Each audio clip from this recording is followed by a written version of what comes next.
Bismillahirrahmanirrahim. Assalamualaikum warahmatullahi wabarakatuh. Hai para pembelajar sosiologi, semoga kalian senantiasa ada dalam lindungan Allah Subhanahu wa Ta'ala dan tetap semangat untuk terus belajar dan berkarya.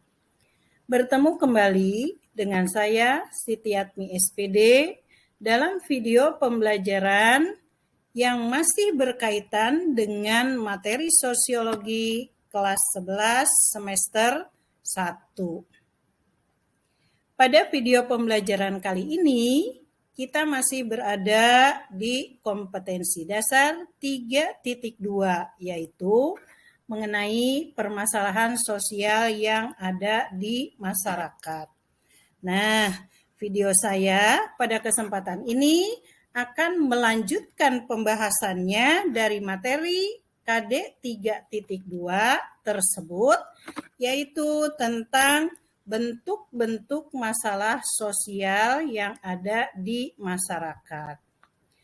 Apa yang menjadi tujuan pembelajaran submateri kali ini adalah agar peserta didik mampu menjelaskan berbagai bentuk masalah sosial yang ada di masyarakat. Oke, kita lanjutkan. Nah, dalam kesempatan ini saya akan mengangkat 4 bentuk masalah sosial yang ada di masyarakat, yaitu 1. Kemiskinan, 2. Kriminalitas, 3. Kesenjangan sosial, dan yang keempat adalah pengangguran.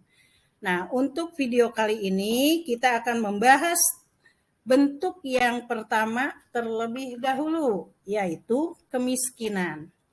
Apakah kemiskinan itu? Kemiskinan merupakan kondisi di mana seseorang tidak mampu untuk memenuhi kebutuhan hidupnya sesuai dengan taraf atau standar kehidupan pada umumnya. Nah, itu definisi dari kemiskinan. Kemudian yang berikutnya kita lanjutkan, yaitu pada bentuk-bentuk kemiskinan. Yang akan saya jelaskan di sini terbagi ke dalam 4 bentuk, yaitu yang pertama, kemiskinan absolut. Apa itu kemiskinan absolut? Yaitu keadaan orang-orang miskin yang memiliki tingkat pendapatan di bawah garis kemiskinan atau pendapatannya tidak cukup untuk memenuhi kebutuhan hidup minimum dirinya dan keluarganya. Nah, itu kemiskinan absolut.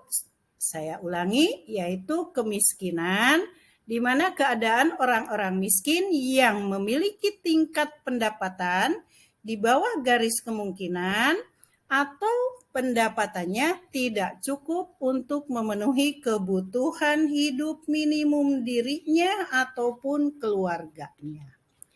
Yang kedua, kemiskinan relatif, yaitu jenis kemiskinan yang dilihat berdasarkan perbandingan antara tingkat pendapatan seseorang dengan pendapatan lainnya atau dengan pendapatan masyarakat yang lain.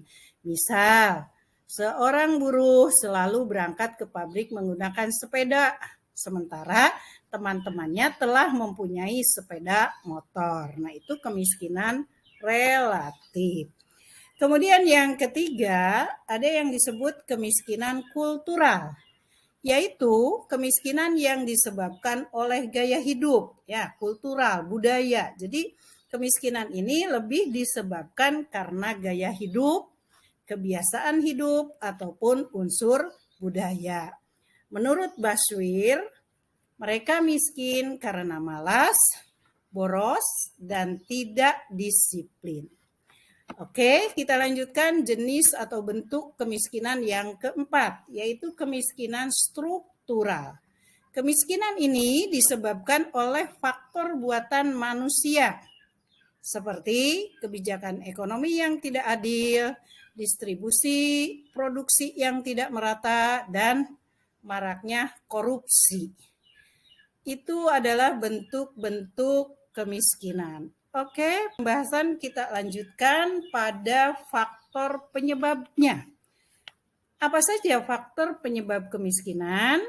Yaitu terbagi 4. Ada faktor pribadi, geografis, ekonomi, dan sosial. Faktor pribadi berkaitan dengan penyakit ataupun penyakit mental, kecelakaan, buta huruf, malas, boros, ataupun demoralisasi. Jadi lebih berkaitan dari unsur seseorang. Geografis adalah berkaitan dengan iklim atau cuaca, sumber daya alam yang tidak memadai, atau terjadinya bencana alam. Faktor penyebab yang ketiga yaitu faktor ekonomi. Misalnya berkaitan dengan gagal panen, distribusi kekayaan tidak merata, krisis ekonomi, adanya pengangguran, atau penimbunan barang oleh kaum-kaum kapitalis. Dan yang keempat, faktor penyebab kemiskinan yaitu sosial. Apa maksudnya? Sistem pendidikan yang tidak memadai misalnya, perumahan yang tidak cukup, ataupun salah dalam pengelolaan rumah tangga. Selanjutnya, upaya apa yang bisa digunakan untuk mengatasi kemiskinan? Ya, kebijakan mengatasi kemiskinan berarti penanggulangan kemiskinan adalah kebijakan atau dan program pemerintah yang dilakukan secara sistematis, terencana, dan bersinergi dengan dunia usaha dan masyarakat. Sebagai contoh, program keluarga, simpanan keluarga sejahtera, program Indonesia Sehat, dan program Indonesia Pintar. Demikian video yang dapat saya paparkan kali ini. Semoga bisa dipahami. Terima kasih. Sampai jumpa pada video pembelajaran berikutnya. Wassalamualaikum warahmatullahi wabarakatuh.